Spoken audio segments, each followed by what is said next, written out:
요한복음 5장 1절에서부터 9절까지 말씀, 신약성경 149면에 있는 말씀을 우리 다 같이 교독하시겠습니다. 제가 먼저 읽겠습니다. 그 후에 유대인이 명절이 되어 예수께서 예루살렘에 올라가시니라.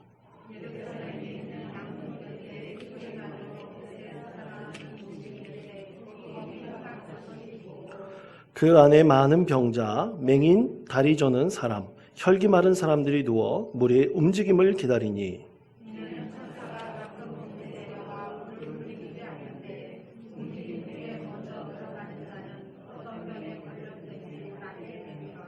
거기 38해 된 병자가 있더라.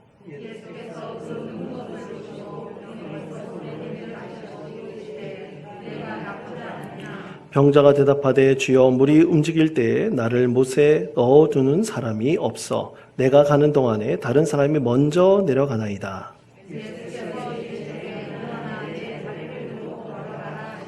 9절 다 같이 읽겠습니다. 그 사람이 곧 나가서 자리를 들고 걸어가니라. 이날은 안식일이니. 아멘. 자, 오늘 특별히 우리 강원도 양시찰 시찰장 되시는 우리 상당교회 서상택 목사님께서 귀한 말씀을 전해주시겠습니다. 춤추게 하시는 주님이라는 제목으로 하나님 말씀을 전하실 텐데 우리 목사님 나오실 때 할렐루야로 우리 환영하겠습니다. 할렐루야.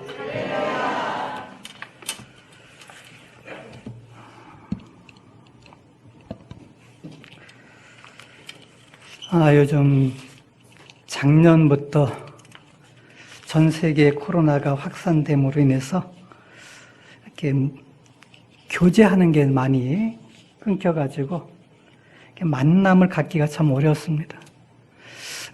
예전 같으면 시찰 내에서도 행사가 많이 있어가지고 각 시찰에 계시는 남성교회 회원분들이나 또 여전도 회원분들 이런 분들과도 이렇게 자주 접촉을 했는데 작년서부터 거의 이렇게 모임이 중단되다 보니까 만나기 참 어려웠었습니다.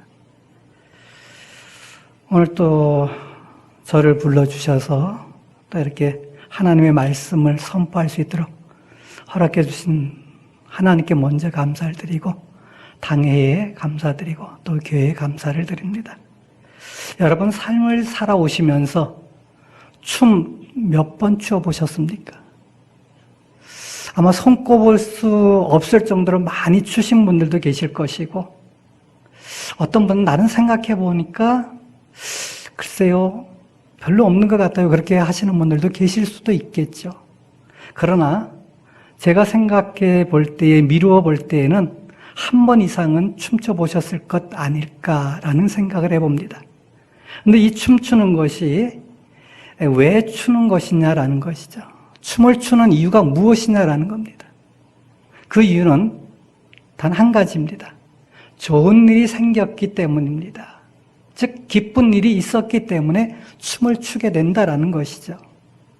근데 오늘 본문에 보면 이 베데스다 연못가에 있던 한 병자가 춤을 출 수 있는 그런 상황이 되었다라는 것이죠. 예수님께서 유대인 명절을 맞이해서 예루살렘으로 올라가셨습니다. 그런데 올라가셔서 어디로 가셨느냐? 베데스다 연못가로 가셨다는 것이죠. 그 연못가에는 행각 5이 있는데 그곳에는 수많은 병자들이 있다라는 겁니다. 그렇다고 한다면 이곳에 왜 수많은 병자들이 모여 있었던 것일까? 그것은 오늘 본문에 나와 있는 것처럼 하나의 전설 때문입니다. 전설에 의하면 천사가 어느 때인지 가끔 내려오는데 그 내려올 때에 물이 움직인다는 거예요. 그러면 그 움직이는 물에 가장 먼저 뛰어드는 사람 한 사람은 어떤 병에 걸렸든지 치료를 받을 수 있다라는 그런 미신이 있었기 때문에 그 미신을 믿고 수많은 사람들이 나도 내 병을 고침받고 싶다라는 간절함을 가지고 그곳에 모여 있었던 겁니다. 한번 생각해 보세요. 베데스다 그 목가의 주변의 모습을 한번 상상해 보세요. 어떻겠는가? 아마도 그곳에 있는 모든 사람들의 눈이 그 연못 물에 가 있을 겁니다. 언제 천사가 내려와서 물이 움직일까? 왜? 물이 움직일 때에 내가 먼저 뛰어들어야 되니까. 그러니까 그 물을 주시하고 있는 거죠. 다른 데 가고 싶어도 못 가는 거예요. 왜? 내가 다른 데 가는 사이에 천사가 와서 물을 동하게 했을 때, 즉 움직이게 했을 때에 다른 사람이 들어가면 나는 그 기회를 잃어버리거든요. 그러니까 다른 데로 갈 수도 없고 그곳에 있는 거예요. 자, 또한 그 못 주변에서도 가급적이면 가장 가까이에 있을 겁니다. 왜? 멀리 있으면 내가 가는 중에 그 가까이 있는 사람이 먼저 들어가니까 가급적이면 가까이에 있을 겁니다. 이런 것들이 베데스다 목가의 하나의 모습일 수 있습니다. 세상의 규칙이 이렇다라는 겁니다. 경쟁에서 이겨야만 된다라는 것이죠. 오직 한 사람에게만 기회가 주어진다라는 겁니다.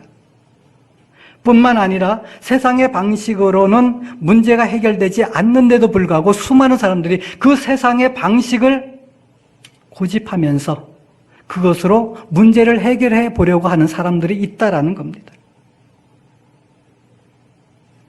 그럼에도 불구하고 그 방식을 믿고 있다는 거죠. 바로 오늘 본문에 나타나 있는 수많은 사람들이 미신을 가지고 있는 것처럼 헛된 믿음을 가지고 세상적인 방식으로 모든 문제를 해결해 보려고 한다라는 겁니다.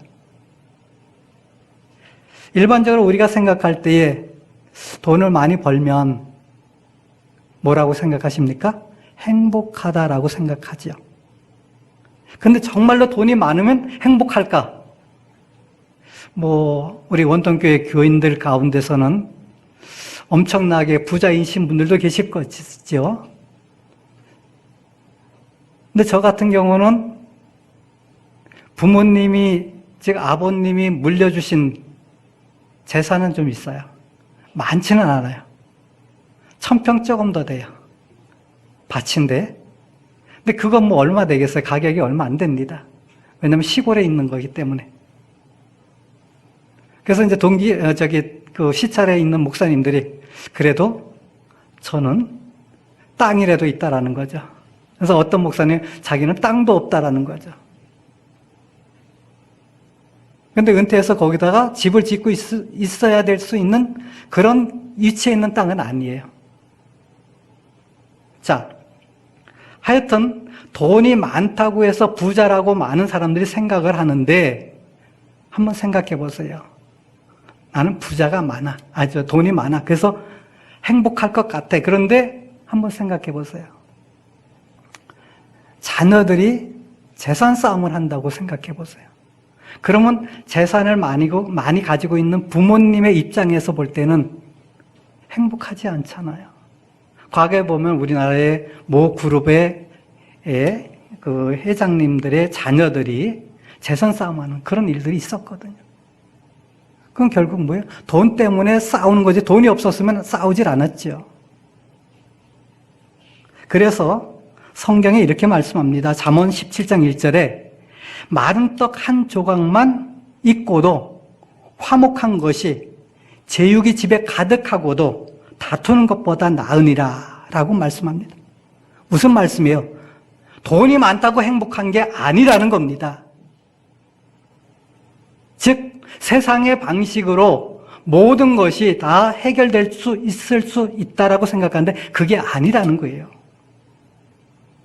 그런데 이 베데스다 목가에는 수많은 환자들이, 즉 병자들이 그 헛된 믿음을 이루기를 원하는 마음을 가지고 있는 거예요.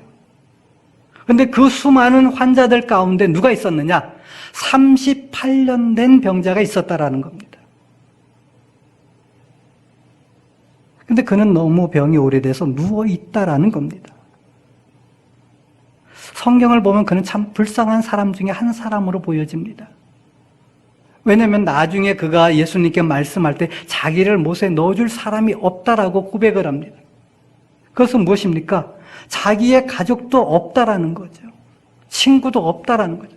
왜? 가족이나 친구가 있으면 그래도 그 사람이 물이 움직일 때 넣어줄 수 있는데 자신을 넣어줄 사람이 없는 거예요. 그럼에도 불구하고 그가 그곳에 있는 것은 다른 방법이 없는 거예요.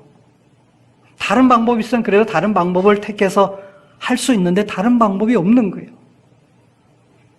그러다 보니까 그게 헛된 믿음이고 번번이 실패하지만 그러나 그 자리에서 기다리는 것이죠.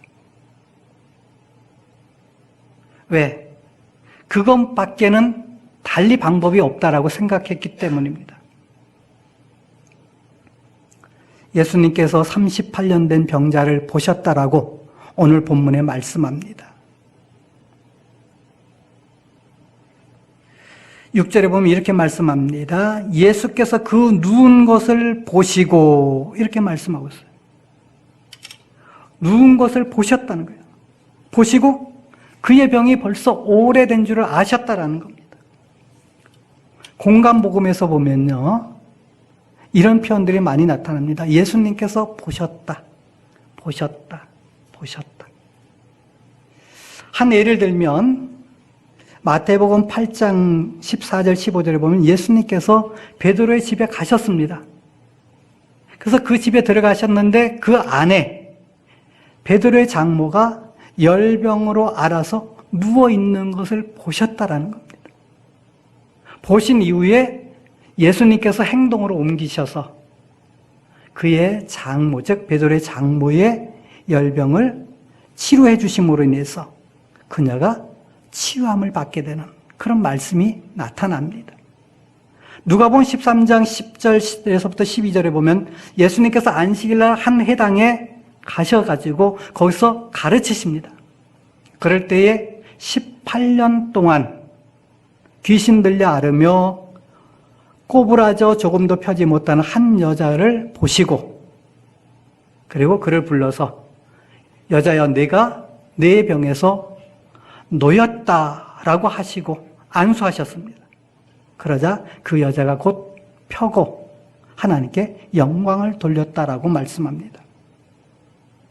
이처럼 예수님께서 보시면 그 다음에는 예수님께서 그에게 긍휼함을 베풀어 주시는 일을 행하신다라는 겁니다.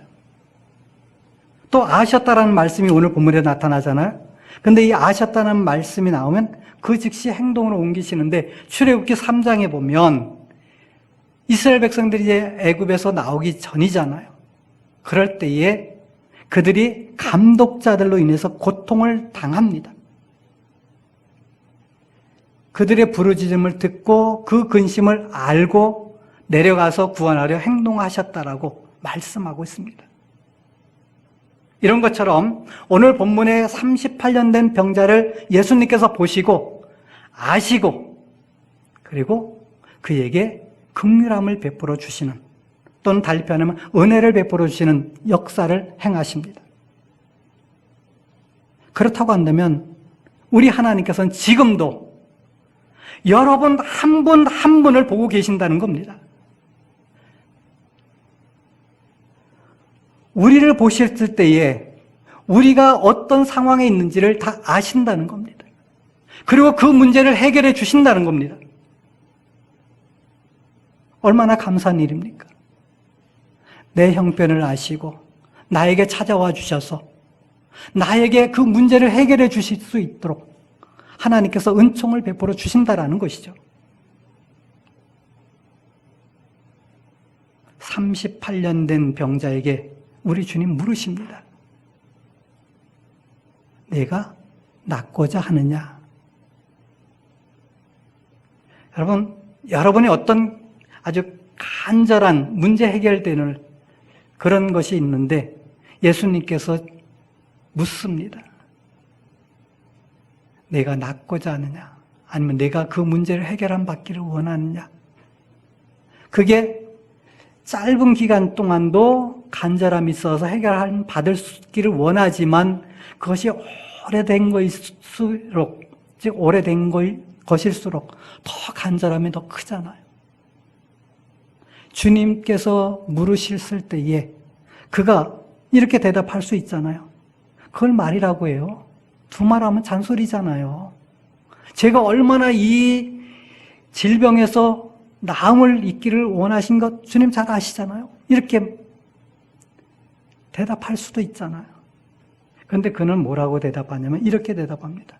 주여, 물이 움직일 때에 나를 못에 넣어줄 사람이 없습니다. 그래서 내가 가는 동안에 다른 사람들이 먼저 가니까 나는 고침받지 못합니다. 그렇게 대답을 합니다. 여기서 보면 뭐예요? 자신에게 자신을 도와줄 사람이 없다라는 겁니다. 내가 필요로 하는 한 사람이 없다라는 겁니다. 그러므로 나을 수 있는 희망은 1%도 없다라는 것이죠. 자신이 필요로 한 사람이 있어야 되는데 없으니까 이 환자는 절망하게 되고 낙심하게 되는 것이죠.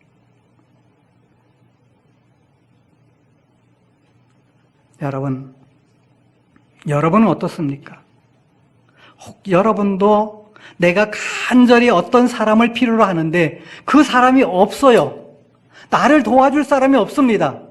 그래서 절망하고 낙심하고 계십니까? 그렇다고 한다면 낙심하지 않을 방법이 있어요. 왜? 우리 주님이 계시기 때문입니다. 그렇기 때문에 우리는 낙심할 필요가 없고 절망할 필요가 없고 그래서 소망 가운데 나갈 수 있는 겁니다. 복음성가에 이런 찬양이 있습니다. 왜 나만 겪는 고난이냐고 불평하지 마세요. 고난의 뒤편에 계신 주님이 주실 축복 미리 보면서 감사하세요. 너무 견디기 힘든 지금 이 순간에도 주님이 일하고 계시잖아요. 남들은 지쳐 앉아 있을지라도 당신만은 일어서세요. 힘을 내세요. 힘을 내세요. 주님이 손잡고 계시잖아요. 주님이 나와 함께 하신다면, 주님이 나와 함께함을 믿는다면 어떤 역경도 이길 수 있잖아요. 그렇습니다. 세상에서는요, 내게 도와줄 사람이 없을 수 있어요. 그러나 전능하신 분, 전지하신 주님께서 나와 함께 하신다면 아무런 걱정이 없다라는 겁니다. 절망하지 않아도 되고 낙심하지 않아도 되고 포기하지 않아도 된다라는 겁니다. 세상에서 내 문제를 해결해 주지 못하지만 우리 주님께서는 완전하게 문제를 해결해 주실 수 있다라는 것을 우리는 믿으셔야 된다라는 겁니다. 세상의 방식으로 자신의 문제를 해결받지 못한 38년 된 병자에게 놀라운 하나님의 은혜가 임하였습니다. 예수님께서 그의 문제를 깨끗하게 해결해 주셨기 때문입니다. 주님 말씀하십니다. 일어나 내 자리를 들고 걸어가라. 그러자 그 즉시 나음을 입었잖아요. 이렇게 말씀합니다. 9절 우리 한번 같이 읽겠습니다. 9절 말씀 안식일 전까지만 읽겠습니다. 시작. 아멘. 이 말씀에 보면 그 사람이 곧 그렇게 말씀하고 있어요. 이 곧. 그 다음에 뭐예요? 나았다라는 겁니다. 곧 나았다. 즉, 이 말씀 무엇이냐? 지금까지 38년 동안 그를 괴롭혀왔던 그 질병이 딱 끝났다는 거죠. 멈췄다는 거죠. 중지되었다는 거죠. 여러분들이 삶을 살아오시면서 어떤 질병 가운데 있었는데 그 질병이 오랫동안 지병으로 있으신 그런 경우도 혹 있다고 한다면 그 질병이 지금 이 순간에 딱 멈췄어요. 더 이상 질병이 아닙니다. 고침받았어요. 그러면 어떻게 되겠어요? 엄청나게 기쁠 거 아니겠어요? 뛸 듯이 기쁠 거 아니겠어요? 바로 이 38년 된 병자가 그런 은혜를 누리고 있다라는 겁니다. 나를 지긋지긋하게 괴롭혔던 그 문제가 깔끔하게 해결됐다라는 것이죠.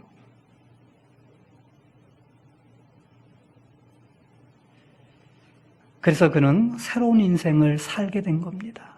지금까지는 질병으로서 누워 있었던 삶인데 이제는 새로운 삶을 살아가게 된 겁니다.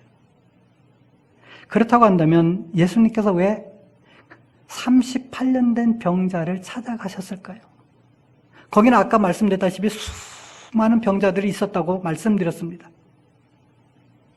그런데 예수님께서는 이 한 사람을 찾아가신 거잖아요. 자, 그 사람은요, 오랫동안 병들어 있던 사람입니다. 도와줄 사람도 없습니다. 그런 그 사람, 즉 질병에 매여 있던 사람입니다. 그것도 하루 이틀이 아니라 38년 동안 매여 있던 사람입니다. 그런 그를 그 질병에서 노임을 받게 해주시기 위해서 그를 찾아가셨던 겁니다. 그래서 그는 질병에서, 고통에서, 절망에서, 외로움에서, 어둠의 삶에서 드디어 해방되었습니다.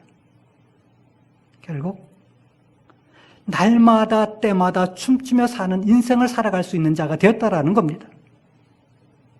그런데 이것만이 그 이유냐라는 것은 아니라는 거죠. 앞서 말씀드렸죠. 나에게 아무도 없습니다 라고 고백했던 그 병자에게 우리 주님께서는 친구가 되어주시기 위해서 가셨다는 겁니다. 이 땅에서 삶을 살아가면서 우리는 어찌 보면 혼자일 수도 있습니다. 이게 우리 인간의 실존이죠. 그런데 우리 앞에 영원한 친구가 계시다는 것을 보여주시기 위해서 예수님께서 그 환자를 찾아가신 겁니다. 왜? 이 환자는 무거운 짐을 질고 간, 말이 잘 안 나옵니다. 무거운 짐을 짊어지고 가는 사람들의 대표자라고 볼 수 있습니다. 그렇잖아요. 38년 동안 질병으로 무거운 짐을 짊어가죠. 고통으로 무거운 짐을 짊어가죠. 또 친구가 없습니다. 절망의 짐을 지고 가죠. 여러분, 우리가 삶을 살아가면서 누구나 다 짐을 짊어지고 가잖아요. 그래서 무거운 짐을 나 홀로 지고 견디다 못해 쓰러질 때 이런 찬양을 우리가 부르잖아요. 이런 우리들에게 우리 주님께서 한 사람 바라보시는 겁니다. 그리고 우리에게 찾아와 주셔서 내가 너의 친구가 되어줄게, 내가 너와 함께 해줄게라고 말씀하시는 겁니다. 그러면서 그 무거운 짐에서 우리가 벗어나게 만들어준다는 것이죠.